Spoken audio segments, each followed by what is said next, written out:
할렐루야.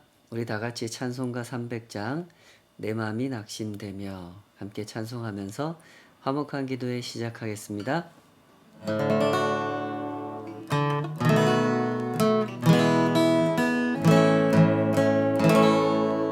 내 마음이 낙심되며 근심에 눌릴 때 주께서 내게 오사 위로해 주시네. 가는 길 캄캄하고 괴로움 많으나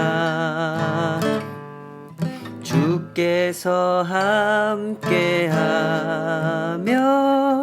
내 짐을 지시네. 그네가 내게 족하네. 그네가 족하네. 이 괴로운 세상 지날 때 그네가 족하네. 희망이 사라지고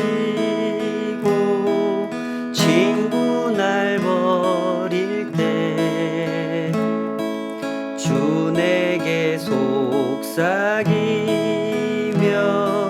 새 희망 주시네. 싸움이 맹렬하여 두려워 떨 때에 승리의 왕이 되신 주 음성 들리네. 그네가 내게 족하네. 그네가 족하네.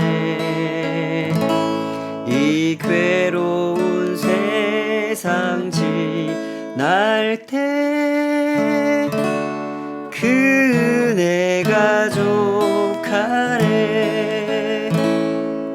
범민이 가득 차고 눈물이 흐를 때 주 나의 곁에 오사 위로해 주시네. 환난이 닥쳐와서 어려움 당할 때 주님의 능력 입어 원수를 이기네. 그네가 내게 족하네. 그네가 족하네. 이 괴로운 세상 지날 때 그네가 족하네. 아버지 하나님, 오늘도 주님 앞으로 나아갑니다. 저희들의 마음이 주님 앞에 진정 엎드린 마음, 무릎 꿇은 마음이기를 하나님의 그 통치하심 앞에 겸손하게 한 걸음 한 걸음 따라가기를 소원하는 그런 마음으로 주님 앞에 서기를 원합니다. 이 시간도 주의 말씀으로 우리 각 사람을 가르치시며 우리의 생활 속에서 우리가 반드시 보아야 할, 또 따라야 할 주님의 그 뜻을 헤아릴 수 있도록 오늘도 우리를 지도하여 주시옵소서. 예수님의 이름으로 기도하옵나이다. 아멘. 오늘 주신 하나님 말씀 사무엘상 18장 17절에서 30절까지 오늘 주신 말씀으로 더욱 두려워하여 하는 제목으로 함께 하나님 말씀 헤아려 보도록 하겠습니다. 어떤 목사님이 자신의 살아온 삶에 대해서 간증하는 그런 이야기를 들어본 적이 있는데요. 들어보니까 이분이 학창 시절에 참 험난한 세월을 살았던 사고뭉치였다는 얘기를 듣게 됐습니다. 특히 싸움질을 많이 했는데 마음속에 무슨 분노가 그때는 그렇게 많았는지 누가 조금이라도 신경을 거스리면 일단 주먹부터 날리고 봤답니다. 그러다 보니 매일매일 싸움질을 하게 됐고 그렇게 살다 보니 어느 날 자기도 모르게 자신이 학교에서 싸움장이 되어 있더랍니다. 그러자 그때부터 이 학교 가는 길이 두려워지더랍니다. 이상하죠? 내가 싸움짱이 됐으면 더 이상 두려워하지 않고 어깨 활짝 펴고 탁 학교에 갈 것 같은데 오히려 두려워지더라는 거죠. 이것이 어떻게 된 일일까요? 그 목사님 얘기가 그렇습니다. 막상 싸움짱이 되고 보니 더더욱 싸움을 안 할 수 없는 입장이 되더랍니다. 예전처럼 예전에 자기가 다른 애들한테 그렇게 싸움을 걸었던 것처럼 다른 애들도 누가 싸움 잘한다, 누가 싸움 짱이다, 이런 얘기를 들으면 더 와서 시비를 걸고 싸우려고 하더라는 거죠. 그러다 보니 그 싸움을 싸울 수밖에 없는 입장이 되더라는 거죠. 그러나 영원한 싸움장이 어디 있겠습니까? 때로는 이기기도 하고 때로는 지기도 하는 거죠. 그래서 매일 아침 학교 가는 길이 그렇게 두려웠답니다. 오늘은 또 누구와 싸워야 되나? 어떻게 싸워야 되나? 지면 어떡하지? 이런 생각에 마음이 괴로웠다는 거죠. 모든 사람에게는 두려움이라는 것이 있습니다. 우리는 흔히 힘을 가진 사람에게는 두려움이 없을 것이라고 생각을 하지만 사실은 그와 다르죠. 오히려 힘을 가진 사람일수록 더 큰 두려움을 가지고 살아가는 모습을 보게 됩니다. 오늘 사울이 그 전형적인 모습을 보여주고 있죠. 왕으로서, 군대의 통수권자로서 막강한 힘을 가진 그였으나 오히려 그 힘 때문에 두려움을 떨쳐버릴 수 없었습니다. 왜 그랬을까요? 성경은 그 이유를 이렇게 설명합니다. 18장 28절 29절 여호와께서 다윗과 함께 하심을 사울이 보고 알았고 사울의 딸 미갈도 그를 사랑하므로 사울이 다윗을 더욱 두려워하여 평생의 다윗의 대적이 되니라. 사울의 문제는 이겁니다. 힘의 주인을 부정했고 역사의 주인을 부정했다는 거죠. 사람이 사람의 자리를 떠나게 되면 이렇게 되는 겁니다. 사람의 자리라고 하는 게 어떤 자리입니까? 사람의 자리는 결정하고 통제하는 자리가 아닙니다. 사람의 자리는 통치를 받는 자리죠. 이스라엘의 왕은 그런 자리였습니다. 이스라엘의 왕은 궁극의 왕, 진정한 왕이 아니었습니다. 하나님께서 위임해 주신 권력을 가지고 하나님의 뜻대로 수행하는 자리였죠. 그러나 사울은 그 자리를 거부했던 것입니다. 하나님의 왕 되심을 부정하고 스스로 자신이 궁극의 왕이 되려고 했죠. 그 결과 사울은 두려움에 사로잡히게 된 것입니다. 감당할 수 없는 것을 감당하려고 했기 때문에, 통제할 수 없는 것을 통제하려고 했기 때문에 두려움에 사로잡히게 된 것이죠. 그리하여 사울은 점점 더 망가진 삶을 살게 되었고 성경은 그런 모습을 적나라하게 보여줍니다. 소년 다윗이 골리앗을 쓰러뜨리고 돌아올 때부터 사울은 다윗을 무시하는 태도를 보였죠. 승리한 군대가 돌아올 때 여인들이 기뻐서 노래를 부를 때 그 노래를 듣고 사울은 심히 불쾌하게 여겼습니다. 이후 사울은 다윗을 죽이려고 창을 던졌고 오늘 본문에서도 다윗을 죽이려고 하는 그의 시도는 계속됩니다. 18장 17절 사울이 다윗에게 이르되 내 맏딸 메랍을 내게 아내로 주리니 오직 너는 나를 위하여 용기를 내어 여호와의 싸움을 싸우라 하니 이는 그가 생각하기를 내 손을 그에게 대지 않고 블레셋 사람들의 손을 그에게 대게 하리라 함이라. 두려움을 품은 얼굴은 이렇습니다. 두 얼굴이죠. 겉으로는 호의를 베푸는 척하지만 속으로는 죽일 생각을 하고 있죠. 다윗을 자신의 사위로 삼으면 다윗은 이를 감사하게 여길 것이고 더 큰 책임감을 갖게 되어 전쟁에 더 적극적으로 뛰어들 것이니 그렇게 되면 내가 굳이 다윗을 죽이려 하지 않아도 저 블레셋 사람들이 블레셋 군대가 다윗을 죽여줄 것이라고 생각을 한 것이죠. 참으로 잔인한 생각이죠. 사람이 어떻게 이런 생각을 할 수 있습니까? 이 모습을 잘 헤아려 보시기 바랍니다. 두려움이란 이런 것입니다.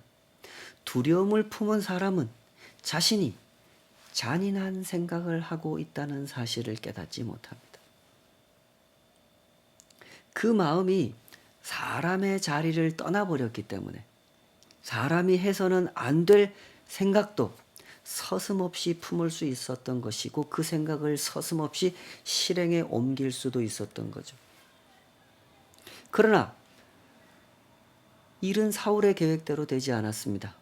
본문이 자세한 설명을 하지 않기 때문에 다윗과 메랍의 결혼이 성사되지 않은 이유를 우리가 정확히 알 수는 없지만 결혼식을 약속해 놓고 메랍을 이 무홀랏 사람 아드리엘에게 시집 보낸 것으로 봐서 이미 메랍은 아드리엘과 혼담이 오고 가는 그 결혼을 도저히 피할 수 없는 그런 사정이 있었던 걸로 보입니다.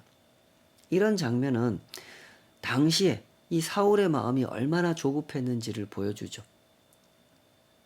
사울은 결혼을 시켜서 전쟁터로 내모는 것이 다윗을 죽이기에 좋은 작전이라고 생각했기 때문에 앞뒤 사정을 헤아려 보지 않고 일단 메랍과의 결혼을 성사시키려고 했던 겁니다. 그러나 이 무홀랏 사람 아드리엘과 얽혀있는 그 관계를 무시할 수가 없었기 때문에 결국 다윗과 맺으려 했던 그 혼사를 치를 수가 없었던 거죠. 그러나 사울에게 다시 기회가 옵니다. 20절 사울의 딸 미갈이 다윗을 사랑하며 어떤 사람이 사울에게 알린지라 사울이 그 일을 좋게 여겨 스스로 이르되 내가 딸을 그에게 주어서 그에게 올무가 되게 하고 블레셋 사람들의 손으로 그를 치게 하리라 하고 이에 사울이 다윗에게 이르되 내가 오늘 다시 내 사위가 되리라 하니라. 사울의 흑심은 변함이 없습니다. 사울의 마음속에는 오직 다윗을 제거해야 한다는 생각뿐이죠. 다윗과 결혼하는 내 딸의 인생은 전혀 고려하지 않습니다. 다윗 같은 인재를 잃게 되면 이 나라에 어떤 어려움이 생길지도 생각하지 않습니다. 하나님의 뜻이 누구를 향하고 있는지 더더욱 그런 생각은 하지 않죠. 사울의 마음을 채우고 있는 것은 딱 한 가지입니다. 내 권력이죠. 하나님께서 맡겨주신 자리라는 생각이 없고 하나님께서 맡겨주신 사명에 대한 생각도 없습니다. 하나님을 떠난 마음이란 이런 상태인 거죠. 그저 눈에 보이는 모든 것을 내 중심적으로 계산하는 겁니다. 도덕도 윤리도 없고 정의도 명분도 없습니다. 때문에 모든 역사가들은 권력에 집착했던 사람들을 비판하는 것이죠. 대표적으로 토요토미 히데요시 같은 사람을 들 수 있을 겁니다. 미천한 신분으로 태어났지만 오다 노부나가의 후계자로 인정을 받으면서 일본을 통일했던 그는 자신의 출신을 이 문제 삼는 이 자신의 지배를 받는 일본 사람들 그 사람들에게 자신의 능력을 보여주고 싶어 했습니다. 그래서 무리하게 전쟁을 준비했고 일으켰죠. 조선을 침공하고 명나라를 침공해서 내가 이렇게 위대한 지도자라는 것을 확인시켜 주려고 했습니다. 그렇게 일어난 전쟁이 임진왜란이었고 정유재란이었죠. 조선을 정벌한 후에 명나라를 공격할 계획이었으나 결국 그는 뜻하던 바를 이루지 못했고 승리를 확인하지도 못한 채로 죽었죠. 그렇게 토요토미 히데요시가 죽자 곧 전쟁도 끝나버렸고 토요토미 히데요시의 통치에 그 반발심을 가지고 있던 세력들이 이 도쿠가와 이에야스를 중심으로 다시 뭉쳤고 토요토미 히데요시의 그 자녀들과 그를 따르던 세력들을 모조리 다 숙청해버리죠. 토요토미 히데요시에 대한 기억을 지워버리려고 아예 토요토미 히데요시의 무덤은 폭발을 시켜버리죠. 세상의 역사는 이렇습니다. 세상에는 사실 이런 역사가 가득하죠. 어느 나라에나 어느 정권에나 있는 이야기입니다. 내 권력을 지키기 위해 무슨 일도 저질릴 수 있는 사람들. 그러나 뜻하던 바를 결국 이루지 못하는 사람들의 이야기. 그것이 이 세상의 역사죠. 그러나 이스라엘은 달라야 했죠. 이스라엘의 왕은 하나님께서 세워주신 왕이었고 때문에 그는 하나님의 뜻을 받들어 맡겨진 일들을 수행해야 했습니다. 그러나 사울은 하나님의 뜻을 거부했습니다. 그러다 보니 심각한 착각에 빠질 수밖에 없었던 거죠. 마치 내가 스스로 태어났고 내가 스스로 왕이 되었고 내가 스스로 전쟁에서 승리했고 스스로 이 권력을 내가 유지해 갈 수 있다는 망상에 사로잡혔던 겁니다. 다시 말해서 사울은 결국 하나님과 경쟁하는 자리에 서서 살기로 했던 거죠. 하나님이 통치하시는 세상이 아니라 내가 통제하는 세상에서 살기로 한 거죠. 때문에 성경이 거듭거듭 확인해 주는 사실은 이것입니다. 18장 12절 여호와께서 사울을 떠나 다윗과 함께 계심으로 사울이 그를 두려워한지라. 14절 다윗이 그의 모든 일을 지혜롭게 행하니라 여호와께서 그와 함께 계시니라. 사울은 다윗이 크게 지혜롭게 행함을 보고 그를 두려워하였으나 28절 여호와께서 다윗과 함께 계심을 보고 알았고 사울의 딸 미갈도 그를 사랑하므로 사울이 다윗을 더욱 두려워하여 평생의 다윗의 대적이 되니라. 두려움이란 이런 것입니다. 스스로의 선택으로 하나님을 대적하여 살기로 뜻을 정한 사람이 느낄 수밖에 없는 감정이죠. 사울은 사실 이해하기 어려운 선택을 했습니다. 신앙의 관점에서 볼 때 그렇죠. 거듭거듭 다윗과 함께 하시는 하나님을 목격했음에도 불구하고 사울은 회개의 길로 나아가지 않았습니다. 때문에 그가 느끼는 두려움은 더욱 커질 수밖에 없었던 거죠. 때문에 우리는 이런 질문을 하게 됩니다. 사울은 왜 회개의 길로 나아가지 않았을까 하는 질문을 하게 되죠. 왜 그랬을까요? 이유는 간단합니다. 자기의 계산을 신뢰했기 때문이죠. 하나님께서 하시는 일보다 자신이 하는 일을 더 신뢰했기 때문입니다. 왜 자기 계산을, 자기가 하는 일을 더 신뢰했을까요? 자기 욕심 때문이죠. 내 권력을 놓고 싶지 않았던 겁니다. 그러다 보니 점점 더 커지는 두려움을 안고 살아갈 수밖에 없었던 거죠. 두려움은 이런 겁니다. 두려움의 바탕에는 하나님을 하나님으로 인정하지 않으려고 하는 마음이 있는 겁니다. 인정하고 받아들이면 그 뜻을 따르면 평화를 얻게 되고 자유를 얻게 되는데 그것을 못하는 것이고 그것을 안 하는 것이죠. 내가 나의 하나님이 되어 내 뜻대로 내 욕망대로 통제하고 싶은 겁니다. 그러다 보니 점점 더 큰 두려움에 짓눌리게 되는 것이죠.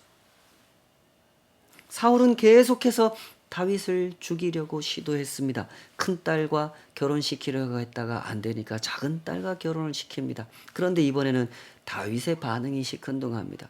그래서 신하에게 특별 지령을 내렸죠. 18장 22절 사울이 그의 신하들에게 명령하되 너희는 다윗에게 비밀히 말하여 이르기를 보라 왕이 너를 기뻐하시고 모든 신하도 너를 사랑하나니 그런즉 내가 왕의 사위가 되는 것이 가하니라 하라. 신하들은 그 말을 다윗에게 전했고 다윗은 그의 처지가 난처함을 표현했습니다. 당시에 왕족과 결혼을 하려면 꽤 많은 돈이 들었다 그래요. 당시 돈으로 은 50세겔 정도의 이 지참금을 준비해야 되는데 베들레헴에 뭐 그렇게 대단하지 않은 집안 출신인, 거기다가 8형제 중에 막내인, 아버지한테 별로 주목받지 못하는 다윗의 입장에서는 뭐 그런 돈을 감당할 만한 그런 힘이 없었던 거죠. 그래서 난색을 표했던 것입니다. 그러나 사울은 다윗의 그런 형편을 이미 다 알고 있었고 그것을 이용해서 다윗을 유인하고 있었던 거죠. 18장 25절, 사울이 이르되 너희는 다윗에게 이같이 말하기를 다윗 왕이 아무것도 원하지 아니하고 돈 걱정하지 마라 얘기하는 거죠. 다만 왕의 원수의 보복으로 블레셋 사람들의 포피 100개를 원하신다 하라 하였으니 이는 사울의 생각에 다윗을 블레셋 사람들의 손에 죽게 하리라 함이라. 여기서 잠깐 포피 이야기를 해야 되겠죠. 약간 민망한 이야기입니다만은 이 고대의 전쟁에서는 원수에게 이 안갚음을 했다라고 하는 그 증거로 두피를 많이 사용했었거든요. 원수를 죽이고 그의 두피를 벗겨옴으로써 내가 원수를 죽였다는 증거를 그 머리 가죽으로 확인했던 거죠. 그런데 사울은 두피를 요구하는 게 아니라 포피를 요구합니다. 당시 이 블레셋 사람들은 이 가나안 지역의 사람들과 달리 할례를 행하지 않는 그런 관습을 가지고 있었거든요.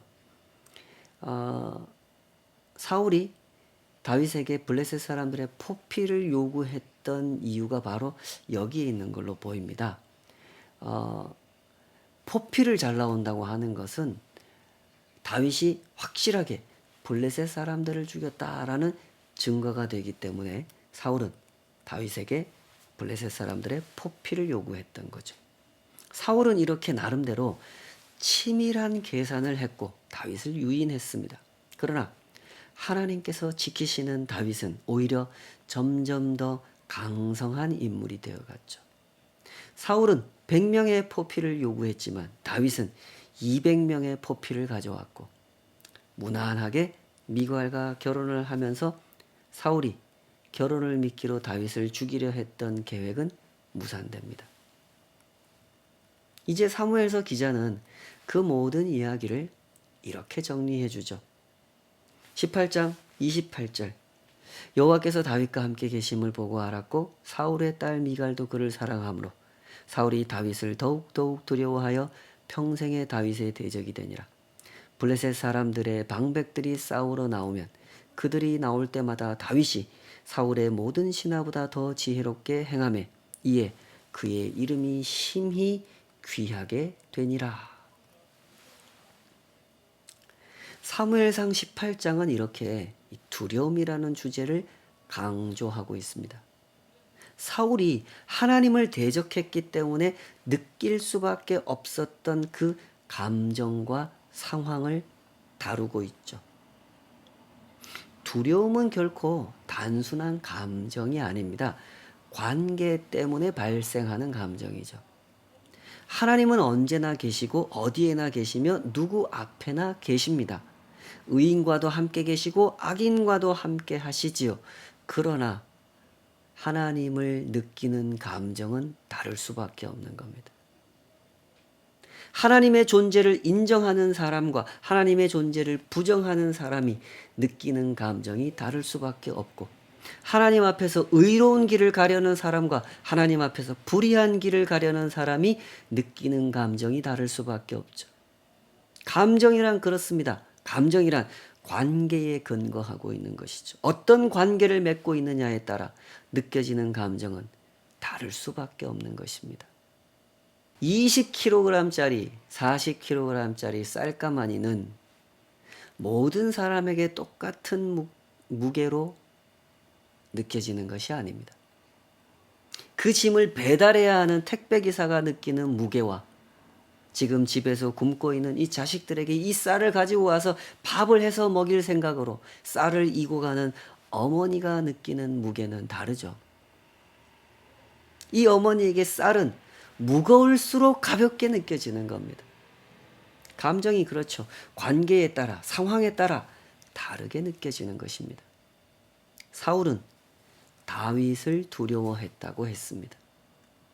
29절, 사울이 다윗을 대적했던 이유가 다윗을 두려워했기 때문이라 그랬죠. 하나님을 두려워했던 것이 아니라 다윗을 두려워했다 그랬습니다. 하나님을 두려워했더라면 그럴 일이 없었겠죠. 하나님을 경외했더라면, 하나님의 심판을 생각했더라면 다윗을 두려워할 일이 없었을 겁니다. 다윗을 죽이려고 하지도 않았겠죠. 오히려 다윗을 보내신 하나님께 감사했을 것입니다. 그러나 사울은 다윗을 두려워했습니다.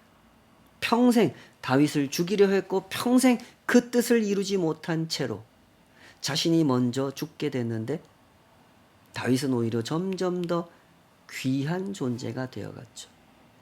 30절, 블레셋 사람들의 방백들이 싸우러 나오면 그들이 나올 때마다 다윗이 사울의 모든 신하보다 더 지혜롭게 행하며 이에 그의 이름이 심히 귀하게 되니라.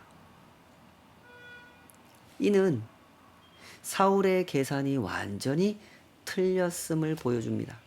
블레셋 사람들이 알아서 다윗을 죽여줄 것이라고 생각했던 사울의 계산은 완전히 빗나갔습니다. 오히려 다윗은 블레셋 사람들과 전쟁을 거듭할수록 점점 더 명망 있는, 인기 있는 지도자로 세워져 갔습니다. 우리는 모두 우리에게 주어진 삶을 열심히 살아가야 될 것입니다. 작은 기회가 생기면 작은 기회대로, 큰 기회가 생기면 큰 기회대로 그 기회를 살려가야 하죠. 다만 그 기회의 출처를 명확히 해야만 합니다. 그 기회가 하나님께로부터 왔다는 사실을 인정해야 된다는 것이죠. 그렇지 않으면 어떻게 됩니까? 사울처럼 되는 겁니다.